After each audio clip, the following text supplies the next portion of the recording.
మానవ జీవితమే ఒక మహాభారతం. మానవ జీవితమే ఒక మహాభారతం.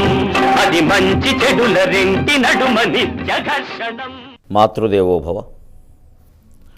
అమ్మ పదమ్ములన్ బ్రతుకునర్పణ చేయుటదేమి గొప్ప, మాయమ్మ వసంతమేయనుసు ఆత్మజు నిన్నను మోసెగాదే గర్భమున అట్టి తల్లి ప్రతిభాభవనమున నిల్చియుండగా క్రంబెవనేత్రయుగ్మమున క్రందుగ బాష్పములు ఎంతవానికిన్ గ్రమ్మవే.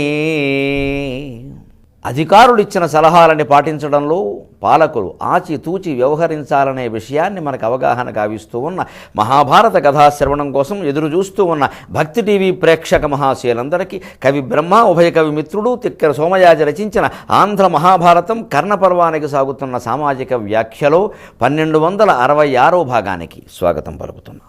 మానవ జీవితమే ఒక మహాభారతం. అది మంచి చెడుల రెంటి నడుమ నిత్య ఘర్షణం. కర్ణపర్వంగానే నడుస్తోంది.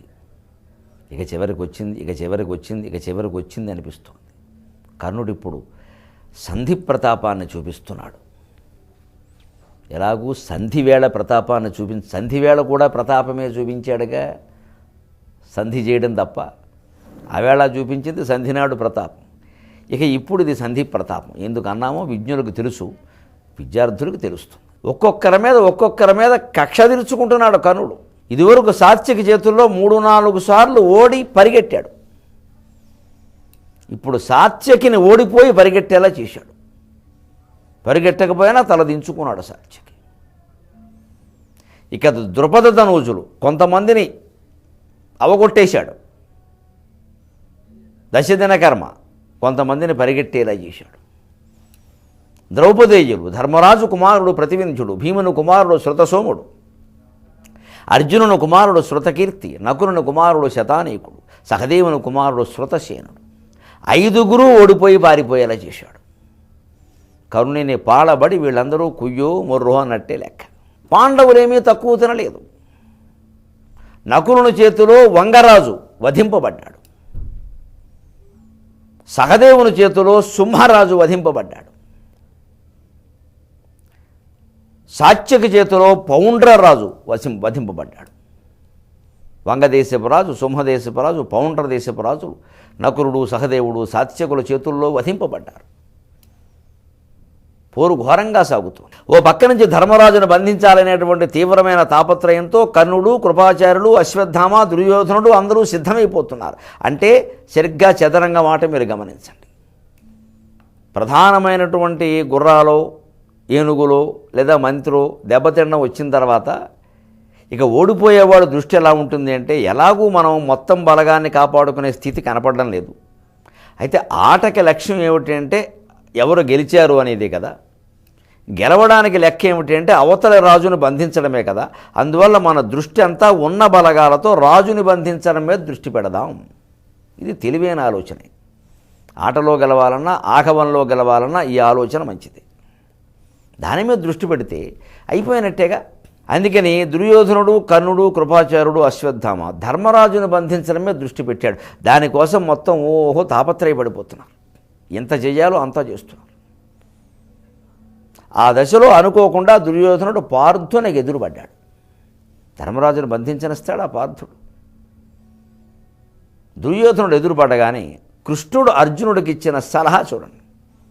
ఆయుధము ధరింపక నిగగ్గముగానొక పట్ల ఊరకే సాయము చేయువాడు, యుద్ధమునరింద్రువారలబద్ధం బెందులకు నేను యుద్ధము త్రోవకేగక బుద్ధికి తోచినది ఏదో ఏదో ఏదో సహాయమునరింతు. ఆ ఏదో ఏదో అంటే ఎన్నో అయినా ఇంకా ఇది కూడా అవుతుంది. భగవంతుడిని నమ్ముకోవడం అంత గొప్ప విషయం.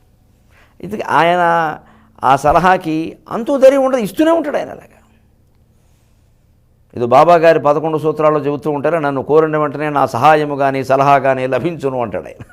అంటే కోరడమే ఆలస్యం అంతే.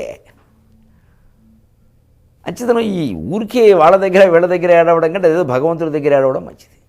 అర్జునుడు అదే తెలివైన పని చేశాడు. సారథిగా పెట్టేసుకుని ఇంక ఏడవడం ఏమిటి, సారథిగా పెట్టేసుకున్న తర్వాత ఆయన బాధ్యత నడిపించడం. అందుకని ఒక్క మాట అంటున్నాడు ఇక్కడ, అర్జున మంచి అవకాశం వచ్చింది, సరిగ్గా ఈ దృశ్యం, ఈ సలహా మీరు గుర్తుపెట్టుకోండి. నేను ఈ భాగాలన్నిటికీ సుమారుగా అధికారుడు ఇచ్చిన సలహాలని పాటించడంలో పాలకులు ఆచితూచి వ్యవహరించాలని ఎందుకు అంటున్నానో తెలుస్తుంది. వీళ్ళ 2 కొత్త ప్రభుత్వాలు ఏర్పడినటువంటి సందర్భంగా తెలుగువారికి 2 ముఖ్యమంత్రులు కూడా జాగ్రత్త పడవలసిన విషయం.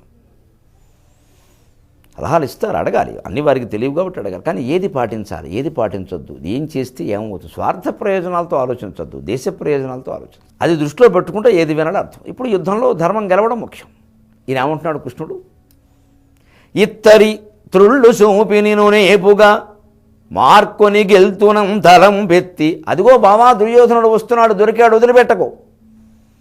ఇత్తరి త్రుళ్ళు సోపిని నేపున మార్కొని గెల్తునం తలం పెత్తి సుయోధనుండదే అహీన బలంబుల గూర్చె కర్ణుతో. సుయోధనుండదే అహీన బలంబులు గూర్చె కర్ణుతో. మత్తగజంబు లీల నెలవామిడి కొల్చిన భంగి. సందేహించకు, అన్నగారి వాట, తమ్ముడు వాట, బావమరిది వాట, యమధర్మరాజు వాట అనకు, దొరికాడు మన వాట, వేసేయి. మత్తగజంబు లీల నెల మామిడి కొల్చిన భంగి పాండుపుత్రోత్తమా వీనిగోల్పుము. పాండుపుత్రోత్తమా వీనిగోల్పుము. అతడొంటిగా రాజ్యము నీకు చేకూరున్. అతడొంటిగా రాజ్యము నీకు చేకూరున్. ఇది అత్యుత్తమమైన సలహా. అవతల వాళ్ళు వ్యూహం వేశారు, లేదా కర్ణుడు, కృపాచార్యుడు, అశ్వత్థామ, దుర్యోధనుడు ఇంతమంది ధర్మరాజును బంధించడానికి రావాల్సిన అవసరం లేదు, కర్ణుడు చాలు. మానవ జీవితమే ఒక మహాభారతం, అది మంచి చెడుల రెంటి నడుమ నిత్య